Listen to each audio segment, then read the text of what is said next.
d'accord kilifa bi jërëjëf. Bakary tey moom daal je serai en face ak yow. Bakary Bakary ah oui moi, Konaté. je voulais juste rajouter ce que Pape dit et Ah, je vais dans son sens ce côté. Quand tu fais partie d'un gouvernement, ou ah, bien quand tu fais partie d'un conseil départemental, ou quand tu fais partie d'un conseil régional, ou tu fais partie de, tout simplement d'une équipe municipale.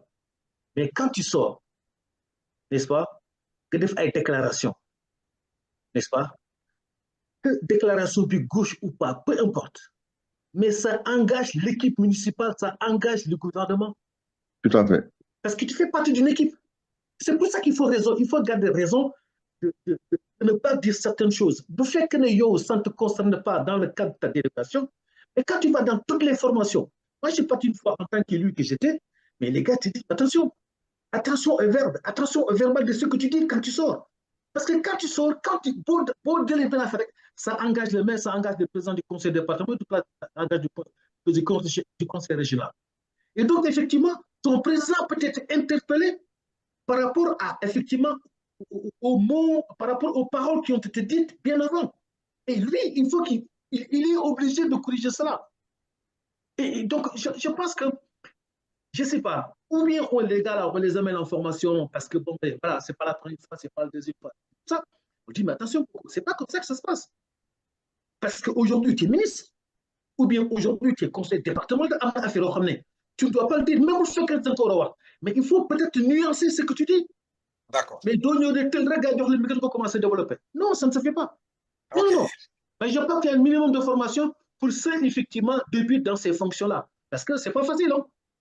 Waaw jërëjëf kilifa bi waaw on rejoint Pape Sarr sur son dernier développement là quoi parce que Pape Sarr am na benn point bu mu laal man je crois que foofu moo nekkoon le truc là quoi l'erreur de Birame Souleye quoi c'est-à-dire bi mu nekkoon devant le micro il a même oublié que ñoom aujourd'hui nekkuñu dans l'opposition pouvoir la ñu nekk affaire boobu la quoi c'est-à-dire mais yéen tamit moo kooku il faut comprendre kañ la opposition kañ lañ jógee ci opposition donc je dis que le monsieur là lépp li mu wax bon man dinaa ko jox crédit par rapport à ce truc parce que quand il parlait le monsieur pensait toujours qu'il était dans l'opposition fàtte nañ aujourd'hui ñoom ñoo nekk dans le pouvoir comme Moustapha ne liggéey lañ leen demandé donc yow bu fekkee loolu nga nekk moom il pense qu'il est toujours dans l'opposition il faut toujours comment dire attaquer il pense que bon les gens de Benno Bokk Yaakaar ñu fi nekkoon et c'est amee dëgg il faut leur donner une réplique li ngeen doon def na il croit toujours dans l'opposition te la bi mu ko doon wax il n'avait pas encore pris fonction et moi j'ai la certitude que ne comme jël nañu fonction léegi Konaté yaa moo gën a xam que ne dina am une équipe de communication autour de lui au moins pour encadrer ce monsieur. Non, non, mais il sera pas le bras de l'opposition. Les gens vont essayer, tous ces ministres-là, au moins dans une équipe de communication, ils les former. Comme tu as si bien dit, on va étudier. Moustapha l'a dit, le discours que tu vas faire, ce sera un discours filtré, quoi. Donc, moi, je crois que nous avons le bénéfice de ça. Mais, le point qu'il a touché aussi, c'est un point très intéressant. C'est-à-dire, ils ont appelé pour la rupture. Au niveau du Sénégal, gars, vous faites qu'un sponsoring, par exemple, là. Ils ne regardent pas n'importe qui hein, pour ne parrainer le modèle. Est-ce que tu comprends? Sauf que leur parrainage là, c'est lié tout simplement à de l'argent, ça devient un problème. Et je crois que le parrainage, des fois, il faut nous gagner quoi.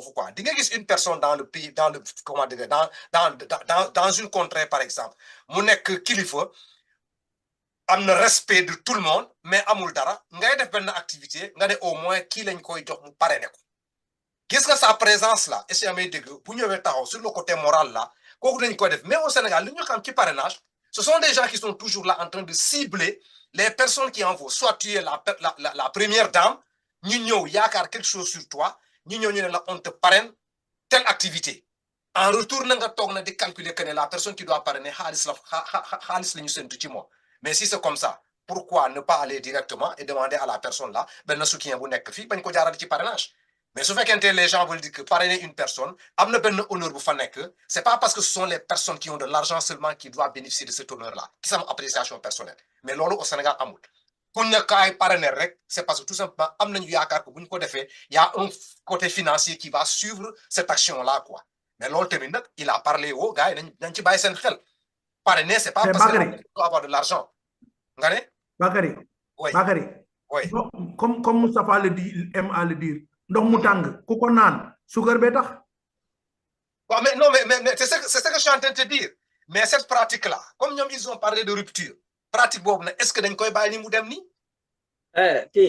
autorité bu taxaw rek amna une petite et puis encore l'argent qu'on prend on donne ça à ces gens qui parlent là fan lay jóge est-ce que c'est son propre xaalis lañu jël pour ñu def ko mais ça peut être ça ça peut comme ça peut ne pas être kon bu day maté du maté bu joxe sa loxo oui non mais Bakary quand quelqu'un te parraine et que tu sais que le président de la République a dit que il faut une orthodoxie dans les finances sache que yow sa xaalis bopp ngay génne.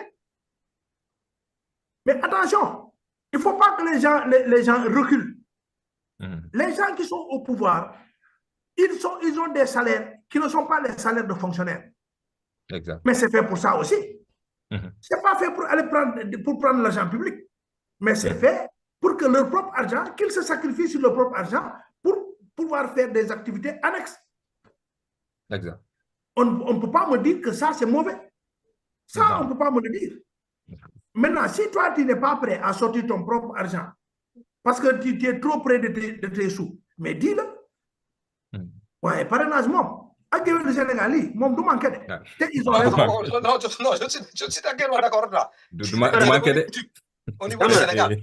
Moi, je ne suis pas contre ça. Mais des fois, tu vois que il n'y a rien de méchant à l'intérieur, quoi. Mais la culture n'admet pas ça. Bakary. Je vais ajouter quelque chose. Ah, ok, allez-y. Vas-y. J'ajoute quelque chose. C'est pas lui chercher des issues de secours. Ou tout le monde issu de secours. Bon, yo xam nga man ak yow ñoo bokkoon département jeunesse sport. Tu vois. Donc je connais bien le département. Dama fortuné yu bay. Hein? Que il y avait un ministre qui département boobu su ñibbi dëkkam xam na ne foofu la masse électorale am nekk xam nga lu muy def il fait le tour des directions du stade tous les directeurs du stade da ngay joxe dara léegi moom su demee loolu lay neexalee masse électorale am foofu ci dëkkam xam nga loolu c'est de la corruption gouvernement yi waxu ko loolu lu tax jëlul ci salaire am loolu mooy pour te dire que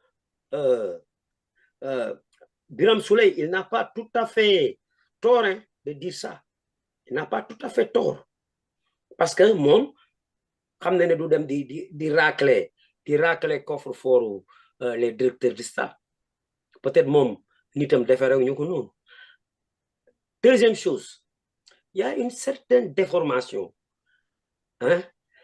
des stigmatisé wu ma leen de xam nga nit di nga ko fan ba finalement lépp lu muy def yow da nga koy toppandoo lépp lu muy def yow da nga koy toppandoo tu vois il est de Thiès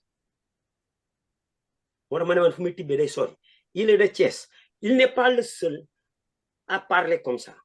Il y a lui, Thiès, il y a le Diop là, le prof d'université là. Diop le sant, nak le tout dit. Diop le sant. Le prof de philo. Le prof de philo. Babacar Diop. Babacar. Babacar Diop. Il fait les gourdou yoy def même chose, gourdou yoy lay def. Il y a aussi Diouf qui est ancien de Rewmi. Loolu xam nga fu mu jógee ci Idrissa Seck la jógee dañoo fan Idrissa Seck ba nga xam ne lépp lu Idrissa ci gis nga sillon yi mu tracé ñoom ñëpp fa la ñuy jaar qu'on l'accepte ou pas loolu moo am yéen gis ngeen Makka ou Bakka amu fi woon Makka Bakka amoon na fi c'est la même chose trois yooyu ñoom ñëpp dañoo jege woon Idrissa Seck ils font les mêmes bourdes loolu la moo tax nag parfois circonstances atténuantes la ko donc d'accord mais ça va passer Apollo Kuteshe. Waouh, je veux juste rappeler, et puis il n'est pas le seul, hein. Il paraît que le ministre de l'économie aussi, il a fait tout un discours là, théorique, et tout. Le ministre lors de la passation de service entre lui et l'ancien ministre de l'économie et des finances. Et les gens comparaient d'ailleurs le fait qu'il soit trop bavard, Mohamed Biram Souley, par rapport à Diomaye qui est très calme. Diomaye, l'eau qu'on me reproché depuis le début, il est quand même droit dans ses bottes. Il ne parle pas beaucoup. Et il fait des choses intéressantes. Les gens lisent beaucoup de politesse, beaucoup de courtoisie. Mais lorsque je disais que c'était une question éducationnelle. Voilà, effectivement. Donc, quand même, c'est contraste beau dans quoi il quoi. Entre lui, Diomaye, comment il est calme, comment il est posé. Moi, l'autre jour, j'étais très ému quand je l'ai vu, muy jox imam bi, muy jàppale imam bi pour mu jóg taxaw. C'était très émouvant de voir un président faire ça. Mais comme dit Manter, c'est aussi une question d'éducation. Maintenant, ñaari yi ma bëggoon ajouter mooy, xam nga, un ministre n'a pas besoin d'être dans des généralités.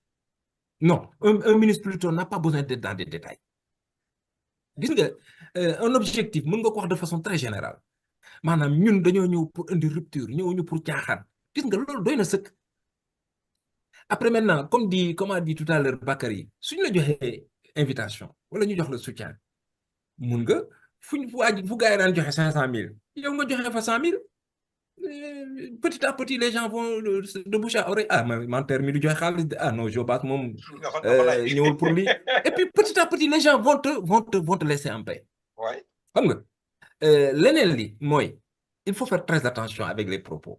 Gis nga mbër yooyu ngay wax di leen stigmatiser ak chanteur yooyu ngay wax di leen stigmatiser. Mais est-ce que xam nga ni suba di nga leen soxla? Actuellement, ceet bu bees nga nekk yaa ngi seetu. Tout va bien, tout va très bien. Mais dans 5 ans, tu vas aller devant les électeurs. Dina fekk ngoro bi rouge, dina fekk yëf yi wàññeeku. Tu auras besoin de ces lutteurs-là, tu auras besoin de ces artistes-là. Donc, il faut faire très attention avec ces propos. C'est un peu pour rejoindre ce que le professeur Konaté